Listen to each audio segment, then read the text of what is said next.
శ్రీ గురుభ్యో నమః. కుంభరాశి జాతకులకి 2024 ఆగస్టు 1వ తేదీ గురువారంతో ప్రారంభమై 10వ తేదీ శనివారంతో అంతమయ్యేటువంటి ఈ తొలి 10 రోజులలో ఫలితాలు, సూచనలు, సలహాలు క్లుప్తంగా 3 పాయింట్లు తెలియజేయబోతున్నాను. అందులో మొదటి పాయింట్కి వస్తే 1వ తేదీ ఉదయం నుంచి 3వ తేదీ ఉదయం 5:41 వరకు ఉన్నటువంటి సమయం అంతా కూడా ఇది సంతాన అంశాలపైన సరైనటువంటి శ్రద్ధ చూపించలేకపోతారు. కొన్ని నిర్ణయాలు తీసుకోలేకపోతుంటారు. అంటే ఏ విధంగా రిలేటెడ్ విషయాలు అని మీరు అనుకోవచ్చు. వారి యొక్క ఆరోగ్య విషయాలు కావచ్చు, వారి ఉద్యోగ విషయాలు కావచ్చు, వారి వివాహ విషయాలు కావచ్చు, లేక వారికి ఏదైనా కొంతవరకు ప్రేమించి వివాహం చేసుకుందాం అనేటువంటి అంశాల పైన మీతో మాట్లాడాలనుకున్నా కూడా ఆ మాటలు మీరు లెక్క పెట్టకపోవచ్చు. ఏదైనా కొంతవరకు సంతానానికి మీకు మధ్య ఏ లిటిల్ బిట్ కొంచెం గ్యాప్ వచ్చేటువంటి అవకాశం ఉంది. దీనివల్ల ఏమవుతుందంటే మీకు ఆవేశం కొంచెం ఎక్కువగా ఉంటుంది. ఈ ఆవేశం వలన మీరు సరైన నిర్ణయాలు తీసుకోలేక, ఆ నిర్ణయాల్ని ఒకవేళ తీసుకున్న నిర్ణయాన్ని చెప్పలేక, మింగలేక, కక్కలేక ఈ విధంగా ఉంటారు. సో అదర్ దెన్ సంతానం కాకుండా మిగిలిన అన్ని విషయాల్లో బెటర్మెంట్ రిజల్ట్స్ కనపడుతుంటాయి.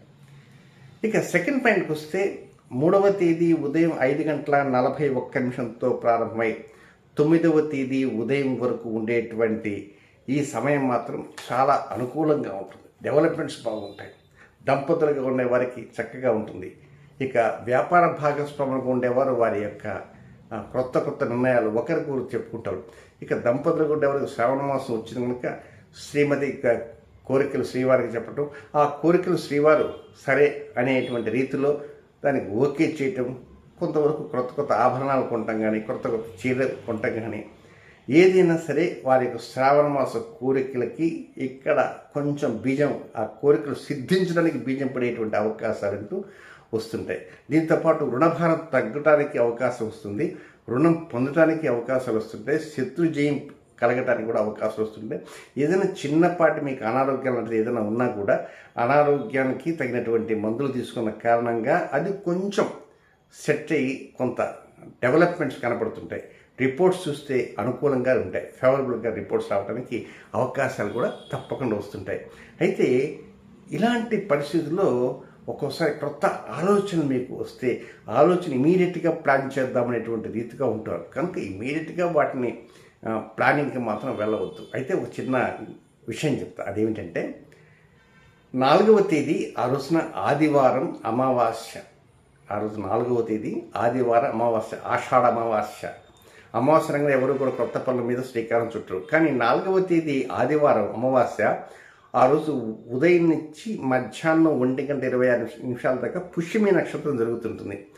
ఆదివారం పుష్యమి నక్షత్రం వస్తే రవి పుష్య యోగము అని పిలుస్తారన్నమాట. ఒక వివాహాలకు సంబంధించినటువంటి నిర్ణయాలు తప్పించి మిగిలిన ఎలాంటి అంశాలపైన సరే మీరు ఆ రవి పుష్య యోగంలో ప్రారంభం చేసుకోవచ్చు. అంటే కొత్త కార్యక్రమాలకి శ్రీకారం చుట్టవచ్చు, కొత్త కార్యక్రమాల వైపు మొగ్గు చూపవచ్చు, కొత్త ఆలోచన చేయవచ్చు, కొత్త వాడిని జాయిన్ చేసుకోవచ్చు. కానీ వివాహానికి సంబంధించిన నిర్ణయాలు మాత్రం అది పనికిరాదు. ఆ ఒక్క జాగ్రత్త తీసుకోండి. ఇక ఈ 2వ పాయింట్లో మెరుగైనటువంటి ఫలితాలు కనబడుతుంటాయి. ఆరోగ్యకరమైన వాతావరణం కనబడుతుంది. ఆర్థికంగా కూడా కొంచెం వరకు బలీయంగానే ఉన్నట్లుగా అనిపిస్తుంటుంది. చిన్నపాటి లోపాలన వాటిని కేర్ చేయరు, మీ పాటికి మీరే వెళ్ళిపోతుంటారు. ఇక 3వ పాయింట్కి వస్తే 9వ తేదీ ఉదయం నుంచి 10వ తేదీ అర్ధరాత్రి వరకు ఉండేటువంటి ఈ సమయం మాత్రం ఇది కొంచెం స్పీడ్ బ్రేకర్. గొంతుమ కోరికలకి కోరటానికి అవకాశాలు ఉండవు. మనం ఏదో ప్రకారంగా పక్కన పెట్టేస్తుంది. దీన్ని అష్టమ చంద్ర దోష సమయం అంటారు. కనుక మీకు అష్టమ రాశిలో, కుంభరాశి మీది, మీకు అష్టమ రాశిలో ఆ చంద్రుడు సంచారం చేస్తుంటారు అనమాట. ఆ చంద్ర సంచారం అష్టమ చంద్ర దోష సమయం అంటారు. ఈ సమయంలో కొత్త కార్యక్రమం చూడకూడదు, వైపు వెళ్ళకూడదు. వాహనంలో ఏదైనా రిపేర్ ఉన్నాయా లేదా గమనించండి. ఎక్కడికైనా బయటకు వెళ్ళేటప్పుడు అన్ని ఫైల్స్ తీసుకోబోతున్నారా, అన్ని డాక్యుమెంట్స్ తీసుకోబోతున్నారు. ఒక్కోసారి కావాల్సిన డాక్యుమెంట్స్ కూడా మర్చిపెట్టే అవకాశం వస్తాయి. కొంతమంది పాన్ కార్డు కానీ, డెబిట్ కార్డు, క్రెడిట్ కార్డు అవన్నీ పక్కన పెట్టేసి వెళ్ళిపోతారు. అక్కడ పోయిన ఉండవు. ఏమైనా చెవులు జాడించుకుంటూ వచ్చో అసలేమి తీసుకురాకుండా వారి మనల్ని ఏదో రకంగా దెప్పి పొడుస్తారు.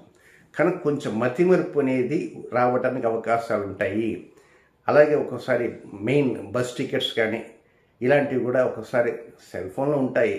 ఆ సమస్యలో ఛార్జ్ అయిపోవటము ఎందుకు ఇవన్నీ అష్టమజ దోషం వల్ల వచ్చేటువంటి స్పీడ్ బ్రేకర్స్. కొంచెం జాగ్రత్తగా ఉండడానికి ప్రయత్నించండి. బట్ ఒక చిన్న విషయం చెప్తా.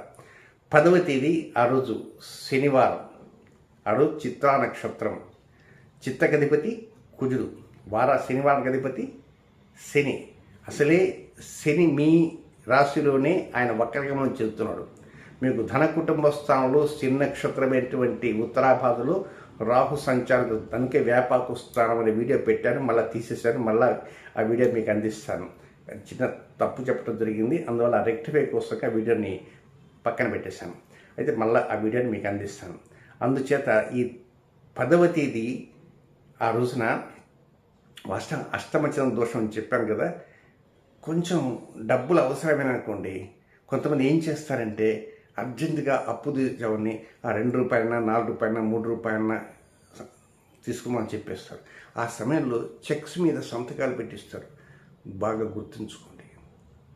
ఏమిటో తెలుసా, 10వ తేదీ రాహుకాలంలో 9 to 10:30 ఏ చెక్కుల మీద సంతకాలు మాత్రం పెట్టకండి. ఈ ఒక్క జాగ్రత్త తీసుకోవడానికి ప్రయత్నం ఉంటే చేయండి. ఇకపోతే ఈ కుంభరాశిలో జన్మించిన వారికి నక్షత్రం వారికి కొన్ని వ్యతిరేక సమయాలు ఉన్నాయి, అవి కూడా తెలియజేస్తారు. ధనిష్ఠ నక్షత్ర 3, 4 పాదాల్లో జన్మించిన కుంభరాశి జాతకులకి 6వ తేదీ మంగళవారం సాయంత్రం 5:44 నుంచి 7వ తేదీ బుధవారం రాత్రి 8:30 వరకు అనుకూలమైన సమయం కాదు.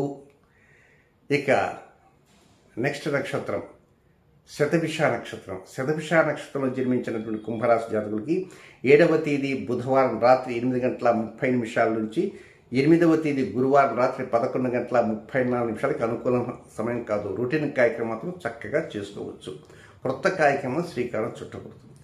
ఇక 3వ నక్షత్రం పూర్వభాద్ర నక్షత్రం 1, 2, 3 పాదాల్లో జన్మించిన జాతకులకి 8వ తేదీ గురువారం రాత్రి 11:34 నుంచి 10వ తేదీ ఉదయం వరకు వారికి కూడా అనుకూలమైనటువంటి సమయం కాదు. రొటీన్ కార్యక్రమం మాత్రం చక్కగా చేసుకోవచ్చు. ఏది ఏమైనప్పటికీ కూడా ఈ సమయాల్లో ఒక్కోసారి మిమ్మల్ని బలీయంగా పని ప్రారంభం చేయాలా అనేటువంటి ఉద్దేశంతో కొన్ని శక్తులు ప్రోద్బలం చేస్తుంటాయి. కనుక అలాంటి శక్తులు ప్రోద్బలం చేసిన ఆ క్రొత్త కార్యక్రమాలకు శ్రీకాంతులు ఆ సమయంలో ఏదైనా కొందామని అడ్వాన్స్ ఇవ్వటం కానీ ఇలాంటివి చేయకుండా రొటీన్ కార్యక్రమాలకు మాత్రం మీరు ప్రాధాన్యత ఇవ్వచ్చు.